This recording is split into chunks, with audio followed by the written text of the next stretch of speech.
Hi hi ನಾನು elephants ತೋರಿಸ್ತಾ ಇದ್ದೀನಿ. ವ್ಯಾಕ್ಸ್ ಮೇಲೆ ಸಿಲ್ವರ್ ಪ್ಲೇಟೆಡ್ ಎಲಿಫೆಂಟ್ಸ್. ಇದು ನೋಡಿ, ಈ ತರ ಸಿಲ್ವರ್ ಐತೆ, ಗೋಲ್ಡ್ ಐತೆ, ಮತ್ತೆ ವೈಟ್ ಮೇಲೆ ಬ್ಲಾಕ್ ಐತೆ. ನೋಡಿ, ಈ ತರ ಸಿಲ್ವರ್ ಮೇಲೆ ಯಾವ ತರ ಐತೆ ನೋಡಿ, ತುಂಬಾ ಚೆನ್ನಾಗೈತೆ. ಇದು ಇಂಚಸ್ ಬಂದ್ರೆ 8.5 ಇಂಚಸ್ ಬರುತ್ತೆ. ಇದು ವೈಟ್ ಮೇಲೆ ಬರುತ್ತೆ, ಇದು ವೈಟ್ ಮೇಲೆ ಗೋಲ್ಡ್ ಬರುತ್ತೆ. ನೋಡಿ, ಈ ತರ ಬರುತ್ತೆ. ತುಂಬಾ ಚೆನ್ನಾಗೈತೆ ನೋಡಿ. ನಿಮ್ಗೆ ವರಲಕ್ಷ್ಮಿ ಹಬ್ಬ, ಗಣೇಶ ಹಬ್ಬ ಗಿಫ್ಟ್ಗೂ ಕೊಡ್ಬೋದು. ಈ ತರ ಬರುತ್ತೆ. ಇದು ಬ್ಲಾಕ್ ಮೇಲೆ ಸಿಲ್ವರ್ ಕೋಟೆಡ್, ಅಂದ್ರೆ ಸಿಲ್ವರ್ ಕೋಟೆಡ್ ಬರುತ್ತೆ. ತುಂಬಾ ಚೆನ್ನಾಗಿರತ್ತೆ. ನೀವು ಇದು ಗೋಲ್ಡ್ ಮತ್ತೆ ಸಿಲ್ವರ್ ಎರಡು ಬರುತ್ತೆ, ಬ್ಲಾಕ್ ಬರುತ್ತೆ. ಇದು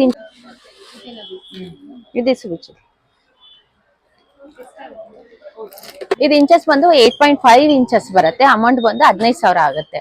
ನಿಮ್ಗೆ ಏನೇ ಬೇಕಾಗಿದ್ರು, ಯಾವ್ದು ಬೇಕು ಅಂದ್ರೆ ನನ್ಗೆ ಸ್ಕ್ರೀನ್ ಶಾಟ್ ವಾಟ್ಸ್ಆಪ್ ಅಲ್ಲಿ ಶೇರ್ ಮಾಡಿದ್ರೆ ನಾನು ಅವೈಲಬಲ್ ಅಲ್ಲಿ ಐತಾ ಇಲ್ವಾ ಅನ್ಬಿಟ್ಟು ಮೆನ್ಷನ್ ಮಾಡ್ತೀವಿ.